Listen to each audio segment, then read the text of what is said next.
മലയാളത്തിലെ ആദ്യ കൃതികൾ. മലയാള ഭാഷയിൽ അച്ചടിച്ച ആദ്യ പുസ്തകമാണ് സംക്ഷേപ വേദാന്തം. ആദ്യ സാഹിത്യമാസിക വിദ്യാവിലാസിനി.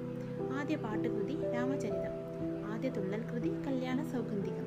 ആദ്യ സന്ദേശകാവ്യം ഉണ്ണുനീലി സന്ദേശം. മലയാളത്തിലെ ആദ്യ ചമ്പു ഉണ്ണിയച്ചി ചരിതം. ആദ്യ മഹാകാവ്യം കൃഷ്ണഗാഥ. ആദ്യത്തെ ലക്ഷണമൊത്ത മഹാകാവ്യം രാമചന്ദ്രവിലാസം. മലയാളത്തിലെ ആദ്യ ഖണ്ഡകാവ്യം വീണപ്പൂവ്. ആദ്യത്തെ വിലാപകാവ്യം ഒരു വിലാപം. ആദ്യ നോവൽ കുന്തലത. ആദ്യ ലക്ഷണമൊത്ത നോവൽ ഇന്ദുലേഖ. ആദ്യത്തെ അപസർപ്പക നോവൽ ഭാസ്കരമേനോൻ. ആദ്യ സൈബർ നോവൽ നൃത്തം. ആദ്യ ഓഡിയോ നോവൽ ഇതാണ് എൻ്റെ പേര്. ആദ്യ ചരിത്ര നോവൽ മാർത്താണ്ഡവർമ്മ. ആദ്യ യാത്രാ വിവരണ ഗ്രന്ഥം വർത്തമാന പുസ്തകം. മലയാളം ലിപി അച്ചടിച്ച ആദ്യത്തെ പുസ്തകം ഹോർത്തൂസ് മലബാറിക്കസ്. മലയാളത്തിലെ ആദ്യ ചെറുകഥ വാസന വിരുതി. മലയാളത്തിലെ ആദ്യ രാഷ്ട്രീയ നാടകം പാട്ടബാക്കി.